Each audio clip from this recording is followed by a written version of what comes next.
నమస్కారం అండి. Good morning holy spirit, సుబ్హానల్లా, ఆదావర్సై.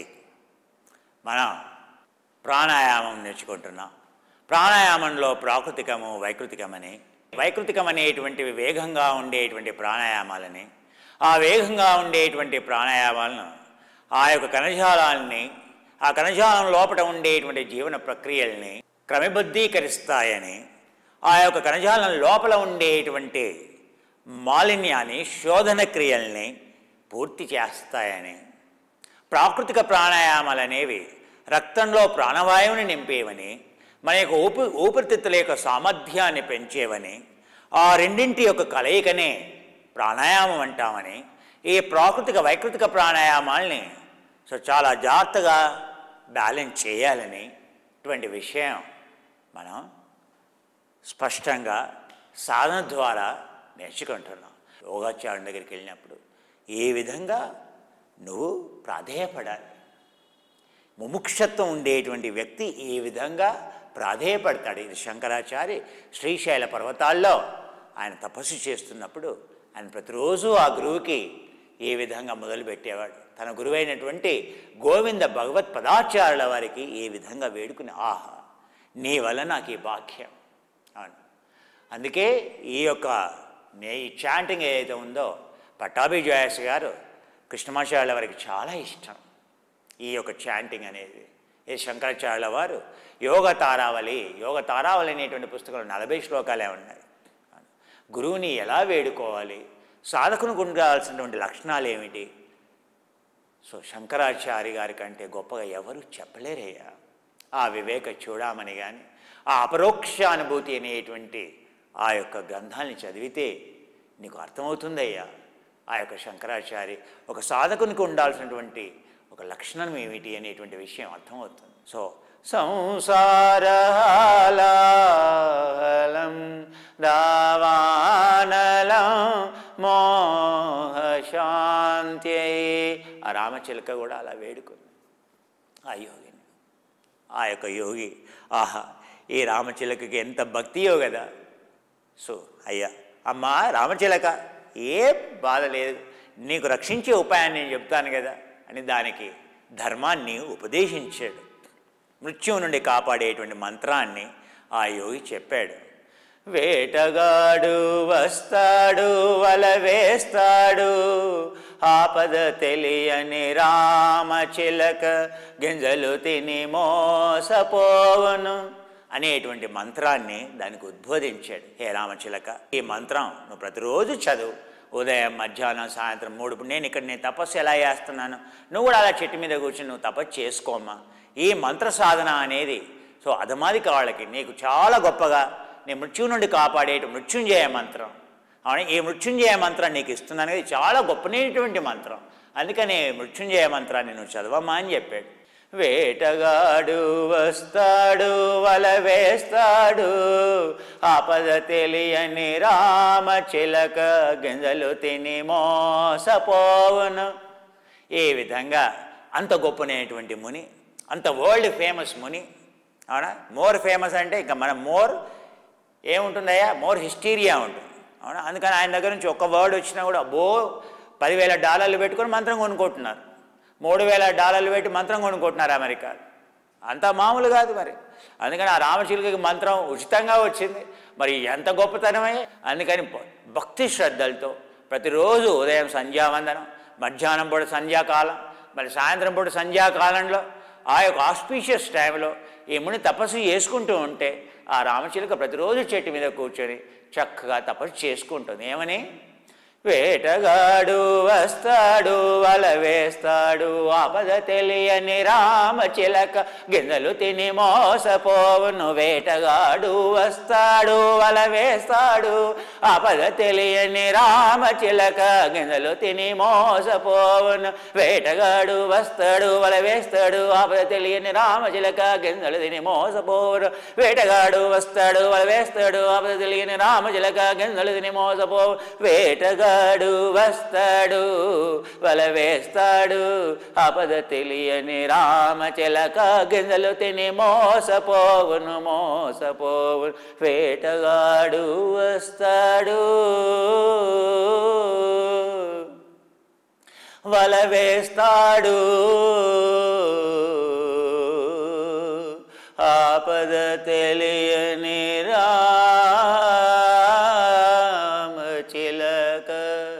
గింజలు తిని మోసపోవును.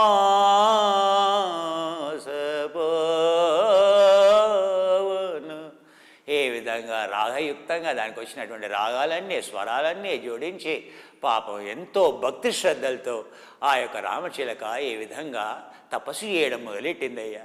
ఆ విధంగా కొన్ని మాసాలు సంవత్సరం గడిచిపోయిందయ్యా. అనుకోకుండా ఒకరోజు ఆ ముని అవునా 2 రోజుల గురించి బయటికి 3 రాత్రుల కంటే బయటే ఉండకూడదు, అందుకని 2 రాత్రుల గురించి ముని బయటికి వెళ్ళాడు. అరణ్యాన్ని వదిలి వెళ్ళాడు. పాపం ఆయన మనసులో ఈ రామచిలక పట్ల ఎంతో భద్రత. ఏంటి మనం ఇల్లు వదిలిపోయేటప్పుడు భార్య పిల్లలకి చెప్తాం, అన్నీ భద్రంగా తాళం వేసుకో, అవునా, అన్నిటికీ మనం చెప్పే పద్ధతి ఇలా అన్నీ తాళం వేసుకో, ఎవరిని వచ్చి అన్నీ ఎత్తుకపోతాడు, నీ ఆరోగ్యం సరిగ్గా చూసుకో, లేకపోతే మంచి ఆహారం తిను, లేకపోతే అవి చెప్పం మనం. ఇంటికి తాళాలు వేసుకో, జాగ్రత్తగా ఉండు, ఆ బీరువాకి అవన్నీ ఉన్నాయా, త్రిజోడికి ఉన్నాయా, వెళ్ళేటప్పుడు అన్ని భద్రత చెప్తాం కదా, కొంచెం భద్రంగా ఉండు. అమెరికాకు పంపించేటప్పుడు దానికి తాళం వేసుకో, ఆ డబ్బులు ఎక్కడ పెట్టుకున్నావు, కొంచెం జాగ్రత్తగా ఉండు, ఆ పాస్పోర్ట్ జాగ్రత్తగా పెట్టుకుని ఆయన కొంచెం ఆరోగ్యం మంచి ఆహారం తిను, ఆరోగ్యకరమైనటువంటి ఆహారం తిను, మంచి ఆలోచనలు ఏమని తల్లిదండ్రులు చెప్పరు, ఏం చెప్తారు, కొంచెం ఆ పాస్పోర్ట్ దగ్గర పెట్టుకో, ఆ ఖర్చు ఆ డబ్బులు చూసి ఆ జాగ్రత్తగా కాపాడుకో. సో ఆ విధంగా ఏ విధంగా అయితే మనం కూడా మన పెద్దలు మనకి ఏ విధంగా చెప్పారు, కొంచెం కథ కదండి, అందుకని మనం చేసేటువంటి యాదృచ్ఛికంగా చెప్పాలి, మనం ఏం చేస్తున్నామో అది చెప్పాలి కదండి. సో ఆ రామచిలక కూడా ఈ విధంగా ముని చెప్పి, అమ్మ రామచిలక ఇట్లా నేను బయటికి వెళ్తున్నాను పని మీద, మరి నీకు తల ఊపింది, మునివర్య చింత వలదు, మీలాంటి గొప్ప మునివర్యులు ఇచ్చినటువంటి మంత్రం నా వద్ద ఉండగా నాకెందుకు చింత, నేను మీ చెంత ఈ విద్య నేర్చుకొని ఉండగా నాకెందుకు చింత, మునివర్య మీరు ఏమీ ప్రాబ్లం లేదు, మీరు వెళ్ళండి, నేను చూసుకుంటాను కదా, మీ ఎంత నా ఎన్ని జన్మల యొక్క ఫలమో కదా, మీలాంటి గురువులు దొరికారు, మీలాంటి మంత్రం దొరికింది, నమస్కారం చెప్పింది. 3 సార్లు తిరిగింది ముని చుట్టూ, అవునా, చెంగున ఎగురుకొని 3 సార్లు జరిగింది. ఏమని, వేటగాడు వస్తాడు వల వేస్తాడు ఆపద తెలియని రామచిలక గింజలు తిని మోసపోను. ఆ విధంగా ప్రదక్షిణం కరిష్యామి, ఆత్మ ప్రదక్షిణం కరిష్యామి, సర్వభ్రమ నివారణం. ఆ విధంగా 3 సార్లు జరిగిందయ్యా చుట్టూ. సో ముని పాపం ఎక్కడో మనసులో ఉంటుంది పాపం, వాడి ఇల్లు వదిలేటప్పుడు కూడా మనసులో మనం ఎన్ని భద్రత చెప్పినా మనకు తెలుసు, వాడి యొక్క వాడి వీక్నెస్ ఏంటో స్ట్రెంత్ ఏంటో మనకు తెలుసు, ఆయన పోతానికి తప్పదు కదా. అలా ముని భారమైనటువంటి హృదయంతో పాపం వెళ్ళిపోయాడు. సో ఇప్పుడు ముని వెళ్ళాడు కనుక ఇప్పుడు 3 సార్లు చేసేటువంటి పూజ ఇప్పుడు అది 6 సార్లు పూజ చేయడం మొదలెట్టేది, అవునా. రామచిలక వేటగాడు వస్తాడు వల వేస్తాడు ఆపద తెలియని రామచిలక గింజలు తిని మోసపోను. సో వేటగాడు వచ్చాడు, ముని లేడు, అక్కడ ఎవరు లేరు అక్కడ. ఆ రామచిలక మంచిగా బలిసి ఉంది, మంచిగా అందంగా ఉంది, మరి తపస్సు చేస్తుంది కానీ మంత్రం చదువుతుంది కదా, ఇంకా సౌందర్యంగా ఉంది. అన్ని పౌరాల కంటే ఈ పౌరం చాలా అద్భుతంగా ఉంది, కాంతి ఔరా వస్తుంది, లోపల డోపమైన్ ప్రొడ్యూస్ చేస్తుంది, సౌండ్ డోపమైన్ ప్రొడ్యూస్ చేస్తుంది. డోపమైన్ ఎక్సెస్ డోపమైన్ ఏమంటాం, ఒబ్సెసివ్ కంపల్సివ్ డిజార్డర్ అంటాం. ఎంతో రసవత్తరంగా ఉంది అది పాడుతూ ఉంటే, అది పాట పాడుతూ ఉంటే అబ్బో దీన్ని అమ్ముకుంటే నాకు బోల్డ్ డబ్బులు వస్తాయి.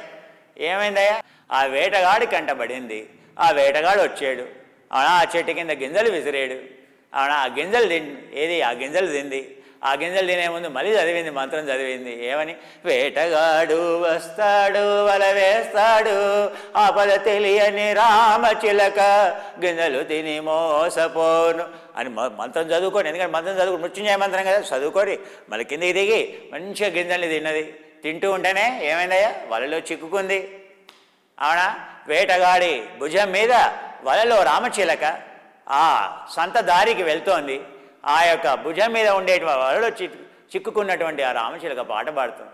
వేటగాడు వస్తాడు వల వేస్తాడు, ఆపద తెలియని రామచిలక గింజలు తిని మోసపోవును. వేటగాడు వస్తాడు వల వేస్తాడు, ఆపద తెలియని రామచిలక గింజలు తిని మోసపోవును.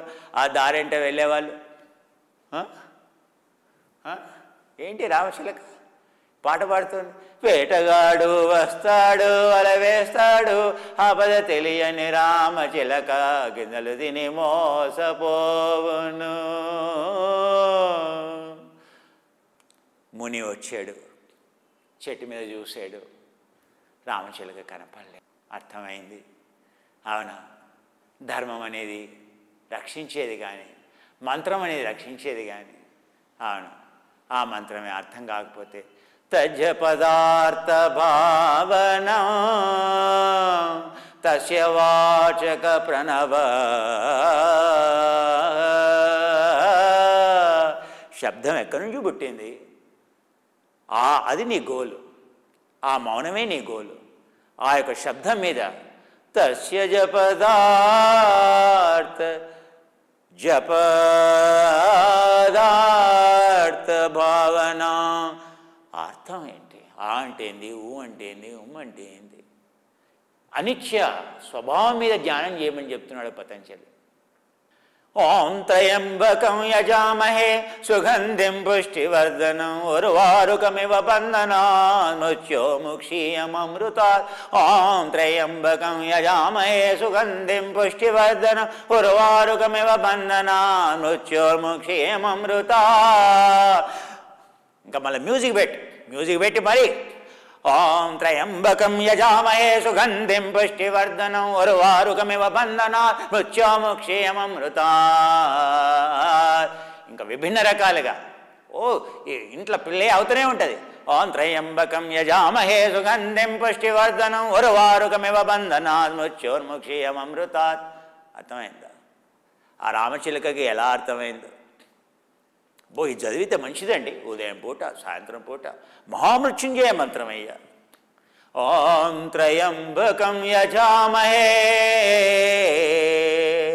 దృష్టిం జ్ఞానమయీం కృత్వా పశ్యేత్. హే మైత్రేయి, ఆ జ్ఞాన నేత్రం, ఆ దృష్టిని జ్ఞానమయం చేయమ్మా. ఆ జ్ఞాన నేత్రాన్ని తెరవమ్మ, కళ్ళు మూసుకోమ్మా, ఆ శ్వాసని గమనించమ్మా అని చెప్తున్నా. ఓం త్రయంబకం యజామహే విజ్డమ్, ఆ జ్ఞాన నేత్రాన్ని. అదే చెప్తున్నాడు ఎవరు? కృష్ణుడు. ఎవడికి? అర్జునుడికి. చక్షుషైవాంతరే భ్రువో ప్రాణాపానౌ సమౌ కృత్వా. హే అర్జున, కళ్ళని మూసి ఉంచు, ఆ జ్ఞాన నేత్రాన్ని తెరువు అని చెప్తు. త్రయంబకం యజామహే సుగంధిం పుష్టి. ఈ దుర్గంధం అంతా తొలగిపోతుంది, లోపల ఉండేటువంటి వాసనలన్నీ తొలగిపోతాయి. సుగంధిం పుష్టివర్ధనం ఉర్వారుకమివ బంధనాత్. ఎన్నో ఎన్నో జన్మల నుంచి వస్తున్నటువంటి ఆ బంధనాలు, ఆ చిత్తం యొక్క బంధనాలు అన్నీ తెగిపోవాలి. ఉర్వారుకమివ బంధనాత్ మృత్యోముఖీ క్షయం అమృతాత్. ఆ మృత్యువు మీద ఒక ముష్టిఘాతం. ఏ రోజైతే మృత్యువు యొక్క ముఖం మీద ముష్టిఘాతం ఇస్తావో, జయిస్తావో మృత్యువుని, ఆ మృత్యువుని జయిస్తావో, మృత్యోర్ముక్షీయమమృతాత్. అమృతం ఎప్పుడైతే పొందుతావో, నీ ఇన్నర్ కెమిస్ట్రీ మీద, నీ లోపల ఉండేటువంటి ప్రవాహం మీద ఎప్పుడైతే అసవం తొలగిపోయిందో అమృతం ప్రవహిస్తుంది. ఆపో జ్యోతి రసోమృతం బ్రహ్మ వస్వరం అని చెబుతోంది శ్లోకం. మహామృత్యుంజయమంతం. అది మాత్రమే మార్గం. ఏంటి? జ్ఞాననేత్రం తెరవాలి, అవునా, దహించి వేయాలి, తపస్సు చేయమని చెబుతూ ఉంటే మనం ఇంట్లో కూర్చొని ఈ మంత్రం చదివితే ఈ రోగం పోతుంది, ఇది చదివితే ఈ వ్యాధి పోతుంది, ఇది చదివితే ఈ ప్రాబ్లం అవుతుంది. రామచిలుకకి నీకు తేడా ఉందానే ఏమైనా? వేటగాడు వస్తాడు వల వేస్తాడు, ఆపద తెలియని రామచిలక గింజలు తిని మోసపోవు వలలో చిక్కుకున్న రామచిలకకి ఏమైనా ధర్మము అర్థమాయనా బంధనాల్లో మోహంలో అవిద్యలో దుఃఖ సాగరంలో చిక్కుకున్న నీకు ఈ మంత్రం ఓం త్రయంబకం యజామహే సుగంధిం పుష్టివర్ధనం ఉర్వారుకమివ బంధనాత్ మృత్యోర్ముక్షీయం అమృతాత్ అని చదువుతూ ఉంటే ఆ రామచిలకకి నీకు తేడా ఏమిటయ్యా ఇలాంటి అవిద్య మోహమేలనయ్య వందే గురునాం చరణారవిందే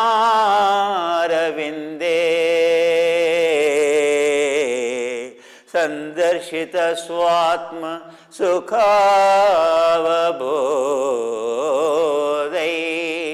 నిశ్రేయజాంగలి కాయమానే సంసారహాలాహలం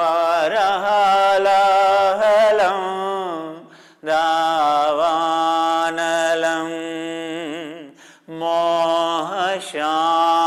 మోహశాంత్యై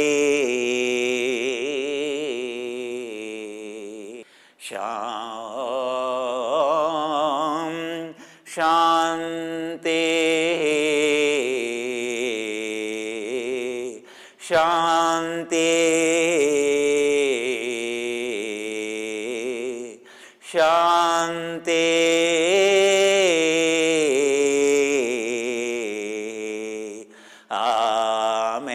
ఆమేన్ ఇన్షా అల్లాహ్ అల్లాహు అక్బర్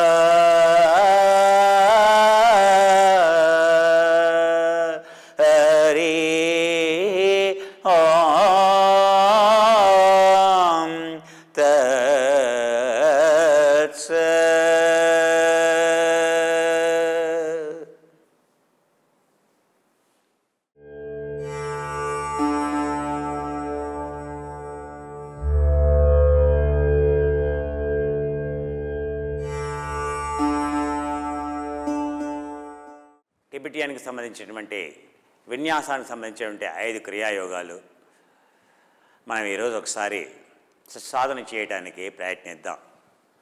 సో మొట్టమొదటి చేసేటువంటి శ్వాసను పీల్చుకుంటూ పైకి, శ్వాసను వదిలేస్తూ వెనక్కి, పీల్చుకుంటూ పైకి, వదిలేస్తూ వెనక్కి, ఇలా భుజాలని ఫ్రీ చేస్తూ నెమ్మదిగా కుడి పాదాన్ని ముందుకి, ఎడమ పాదాన్ని వెనక్కి, శ్వాసను పీల్చుకుంటూ పైకి, శ్వాసను వదిలేస్తూ వెనక్కి, తద్వారా మీ మెడని ఫ్రీ చేస్తూ మీ వెన్నెముకని పూర్తిగా సడలిస్తూ భుజాల్ని ఫ్రీ చేస్తూ ట్రేపీజియస్, ఆ తర్వాత మీ యొక్క deltoid, anterior, posterior and shoulder, so ఈ మజిల్స్ అన్నింటినీ ఫ్రీ చేస్తూ ఇప్పుడు మనం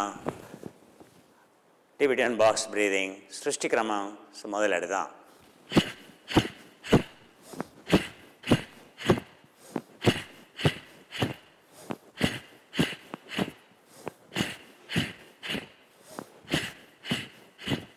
శ్వాసను పీల్చుకుంటూ శ్వాసను వదిలేస్తూ, శ్వాసను పీల్చుకుంటూ శ్వాసను వదిలేస్తూ, శ్వాసను పీల్చుకుంటూ శ్వాసను వదిలేస్తూ అలా 7 సార్లు చేసి మళ్ళీ ఇలా శ్వాసను పీల్చుకొని వదిలేస్తూ ఏ విధంగానైతే మీ యొక్క కార్డియాక్ రికవరీ రేట్ పెరుగుతుందో, ఏ విధంగానైతే మీ గుండె యొక్క సామర్థ్యం పెరుగుతుందో అప్పుడు ఈ మధ్యలో ఇచ్చేటువంటి అంతరాయం చాలా తక్కువగా మనం ఇవ్వచ్చు.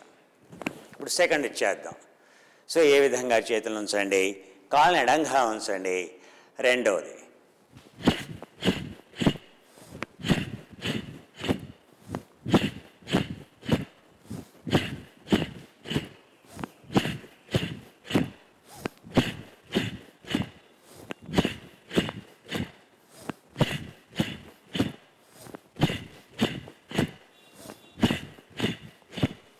మళ్ళీ నెమ్మదిగా శ్వాసను పీల్చుకుంటూ శ్వాసను వదిలేస్తూ శ్వాసను పీల్చుకుంటూ వదిలేస్తూ మీ యొక్క ఫిట్ బ్యాండ్ వాచ్లో కానీ మీ ఆక్సిమీటర్లో కానీ చెక్ చేసుకోండి మీ హార్ట్ రేట్ ఎంతకు వెళ్తుంది. సో 1 minute ఇలా రిలాక్స్ కాగానే మీ హార్ట్ రేట్ తగ్గిపోతుంది. సో 10 కౌంట్ తగ్గుతుందా, 15 కౌంట్ తగ్గుతుందా, 20 కౌంట్ తగ్గుతుందా చూసుకోండి. శ్వాసను పీల్చుకుంటూ వదిలేస్తూ నెమ్మదిగా మీ 2 చేతులని కిందకి, మళ్ళీ నడుములో ఉండే కండరాలని ఫ్రీ చేస్తూ టిబెటియన్ బాక్స్ బ్రీదింగ్లో చేసేటువంటి సృష్టి క్రమాలు. థర్డ్ వన్, మీ యొక్క ఎముకల యొక్క సాంద్రత, బోన్ డెన్సిటీ పెంచడం కోసం, మీ యొక్క జాయింట్స్ స్ట్రాంగ్గా కావడం కోసం, మీ మజిల్ యొక్క డెన్సిటీ పెంచడం కోసం, ఎనబాలిక్ ప్రోటీన్ సింథసిస్ గురించి, ఆ తర్వాత మీ కణజాలం పునరుజ్జీవనం చేయడం కోసం, ఆ బలాన్ని టెస్టోస్టెరాన్ యాక్టివేట్ చేయడం కోసం మనం ఇవి చేస్తున్నాం. మళ్ళీ మూడవది,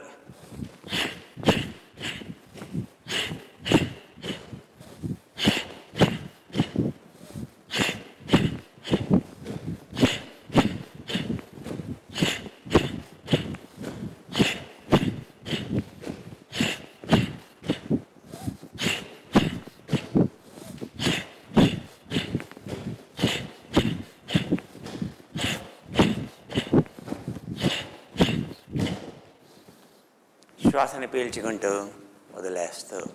మీరు నాలాగా ఎక్కువగా గెంతాలని ప్రయత్నం చేయాల్సిన అవసరంలా, మీ శరీరం ఎలాగైతే తేలిక అవుతుందో ఆటోమేటిక్గా మీ శరీరం పైకి లేస్తుంది. మొదట్లో ఈ మాత్రం చేసిన చాలు, మీ పర్పస్ అనేది నెరవేరుతుంది.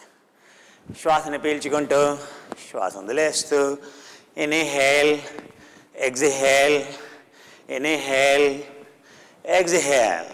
శ్వాసను పీల్చుకుంటూ వదిలేస్తూ, పీల్చుకుంటూ వదిలేస్తూ. ఈ ప్రాణాయామాలు అనేవి తప్పనిసరి. మనం ఏ టిబెటియన్ ఆసనాల్లో ఏది చేసినా కూడా బ్రీదింగ్ ప్రాణాయామం ఉంటుంది. ఇక్కడ యాక్షన్తో కూడినటువంటి ప్రాణాయామం కనుక అందుకే దాన్ని క్రియా ప్రాణాయామం అని అంటాం. అది చాలా పవర్ఫుల్గా ఉంటుంది. మీరు ఐడియల్గా కూర్చొని చేసేటువంటి ప్రాణాయామానికి, మీరు ఆసనంతో కలిపి చేసేటువంటి ప్రాణాయామానికి, ఆ ప్రయాణానికి చాలా తేడా ఉంటుంది. శ్వాసని పీల్చుకుంటూ శ్వాసను వదిలేస్తూ, శ్వాసని పీల్చుకుంటూ శ్వాసను వదిలేస్తూ, శ్వాసను పీల్చుకుంటూ శ్వాసను వదిలేస్తూ, శ్వాసను పీల్చుకుంటూ. సో నా గురువర్యులైనటువంటి కృష్ణమాచార్యుల వారు అసలు ప్రాణాయామం లేకుండా ఆసనం ఏంటయ్యా, శ్వాస లేకుండా ఆసనం ఏంటి అని ఆయన ఆశ్చర్యపోతారు. సో గుర్తుపెట్టుకోండి, ప్రాణాయామం లేని ఆసనం లేదు, ఆసనం లేని ప్రాణాయామం లేదు. బాగా గుర్తుపెట్టుకోండి. ఇప్పుడు మనం నెమ్మదిగా 3 చేసాం. So 4 Tibetan box breathing. దీంట్లో కొన్ని సబ్ వేరియంట్స్ కూడా మనం చేయొచ్చని అనుకున్నాం. ఒకటి,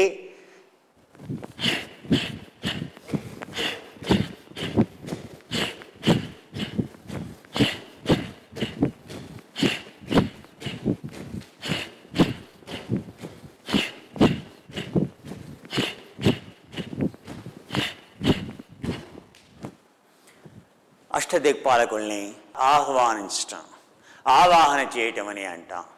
వర్షిపింగ్ 8 డైరెక్షన్స్ అని అంటాం. టిబెట్లో వర్షిపింగ్ 8 డైరెక్షన్స్. ఏ డైరెక్షన్, ఏ డైరెక్షన్, ఏ డైరెక్షన్, ఏ డైరెక్షన్లో ఏ దిక్కున, ఏ దిక్కున, మళ్ళీ ఏ దిక్కున, ఏ దిక్కున, ఏ దిక్కున. ఇవన్నీ కూడా మన టిబెటియన్ క్రియలకి ప్రిపరేషన్స్. మళ్ళీ అంతేకాకుండా టిబెటియన్ యాక్ వాకింగ్, బాక్స్ బ్రీదింగ్ ఇది కూడా ఉంటుంది. ఇందులో కూడా clock wise, anti clock wise వెళ్తాం. చూడండి,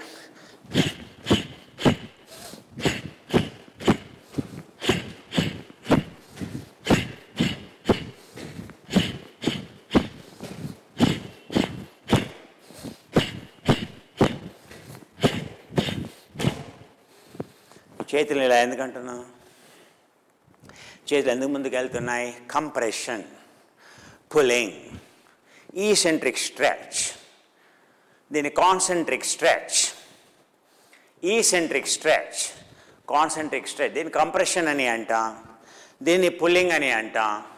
ఇలా హోల్డ్ చేస్తే దాన్ని టార్షన్ అని అంటాం. ఈ మూడు కూడా బలాన్ని ఇచ్చేవి. అన్నిటికంటే మనం ఎక్కువగా బలాన్ని ఇచ్చేది, తక్కువ ఎక్సర్సైజ్ చేసేది ఇది. ఆ తర్వాత ఎక్కువ బలాన్ని ఇచ్చేది, తక్కువ టెన్షన్ ఇది. సో ఇలా అలా అయినప్పుడు దీనికంటే ఇది ఏ ఫోర్స్తో వెళ్తుందో, ఇది ఎంత బలంగా వెళ్తుందో అంత బలంగా ఇది లాగలేరు. మీరు కారు నెట్టొచ్చు ఇలా, కానీ ఆ కార్ని ఇలా లాగలేరు. సో అప్లైడ్ ఫోర్స్, దాన్నే ఏమంటాం? So compression. సర్వేంద్రియాణం నయనం ప్రధానం. Among all the sense doors, these eyes are very important. You know why they are called nayana? They always to be as if newly produced eyes. Every day they should look fresh. That is a quality you have to take. Where you wear a lens, it should be of a G's quality. Where you wear a frame, it has to be the lightest, like a titanium. I'm telling you. Or a lens cleaning, your G's lens, but the cleaning. So only we have a lens cleaning. Like a G's lens cleaner, it is not natural, but ours it can clean. There is no other lens cleaner. They damage expensive polycarbonate sheet of your lens. You use a cheap, expensive lens, but cheap cleaning solution you use.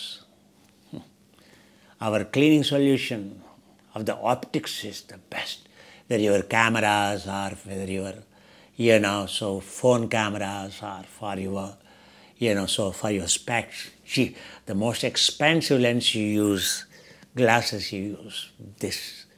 It is better than this liquid, lens cleansing liquid.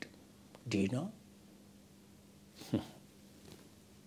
So, after all my care is this body, so that we can nurture the soul. Every organ important. Understand?